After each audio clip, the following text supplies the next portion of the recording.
Saudi আরবের ক্রিকেটে লেগেছে আজ বাংলার হাওয়া। টি-20 ক্রিকেটের সবথেকে বড় মহাযুদ্ধ।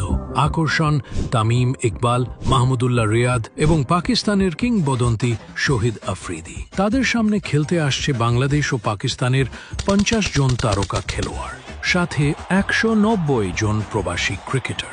লড়বে বাংলাদেশের 16টি জেলা: ঢাকা, চট্টগ্রাম, সিলেট, খুলনা, বরিশাল, কুমিল্লা, নোয়াখালী, চাঁদপুর, লক্ষ্মীপুর, ফেনী, ব্রাহ্মণবাড়িয়া, গাজীপুর, নারায়ণগঞ্জ, ময়মনসিংহ ও নরসিংদী। কে হবে সেরা?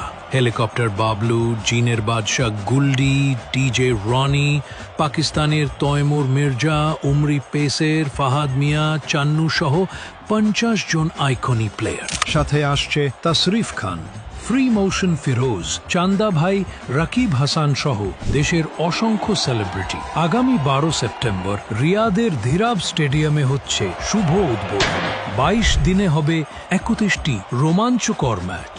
বিজয়ী ও রানার আপ দল পাবে 2টি ব্র্যান্ড নিউ গাড়ি। Final 3 October. খেলা শুরু হবে প্রতিদিন সন্ধ্যা 6টা থেকে রাত 12টা। প্রতিদিন 2টি ম্যাচ। আপনার প্রিয় জেলা দলকে উৎসাহ দিতে পরিবার সহ স্টেডিয়ামে আসুন। 20,000 দর্শকের খেলা দেখার ব্যবস্থা রয়েছে ভিআইপি আসন।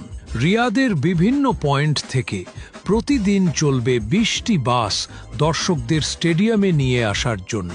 লাইভে সরাসরি যুক্ত থাকুন আমাদের অফিসিয়াল ফেসবুক পেজে প্রবাস বাংলায়। আপনি কোনো জেলাকে সমর্থন করছেন? কমেন্টে জানাতে ভুলবেন না।